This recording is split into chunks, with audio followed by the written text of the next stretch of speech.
Danny Dorling, who's a Halford Mackinder Professor of Human Geography at Oxford University. Professor, thank you so much for your time. Please correct me if I'm wrong. Very basic research showed that 0.53% would be one of the slowest growth rates of any country in the world. If that's correct, what does this number mean for China? It's a very slow growth rate, but it's not unexpected. The United Nations in 2017 and 2019 predicted something only just a little bit faster than this. And of course, we've had the pandemic, which has slowed things down. There are European countries with growth rates as slow as this. For China, it means that population will probably peak around the year 2030, just 9 years from now. And in the rest of this century, the population of China will fall because so few babies were born in the past. And again, going back to those United Nations projections, way back 4 years ago in 2017, the UN said China will probably have a population of just 1 billion by the year 2100. So going down from 1.4, which it is now, to 1 billion. And that's the kind of thing we should be expecting in future. And that's what we need if global population is not to rise and rise and rise. And what does it mean for global development in terms of 1.4 billion? Not everybody's in the workforce, but a large majority of them will be. And we know that as the second biggest economy in the world, China and what happens there, it's important to everyone.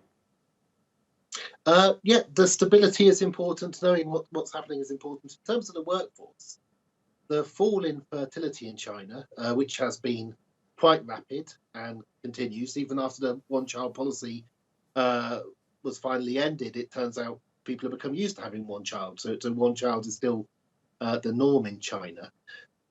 People who have fewer children have more time for work. So at the moment, China has a population which is very actively involved in work.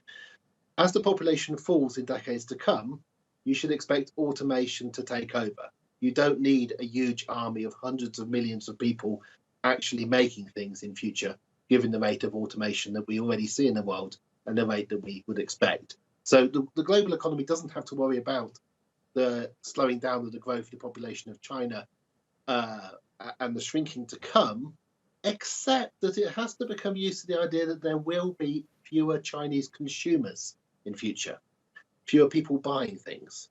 And that eventually will lead to a more stable world economically and certainly sustainable in terms of pollution. Because if you have fewer people in future buying fewer things, then you don't need to produce as much and you don't use as much energy and then you don't produce as much CO2.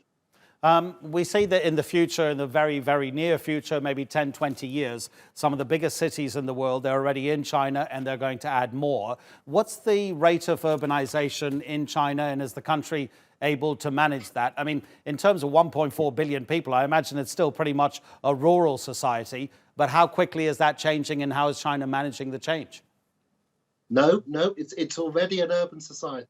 The majority of people in China live in cities and big cities now. If you look at a map of China in the last 20 years, it turned from rural population into a sea of cities. Now, often, those cities have grown so fast that there can be rural areas within them, not quite yet built on. But there's been an incredible migration from rural areas into the city.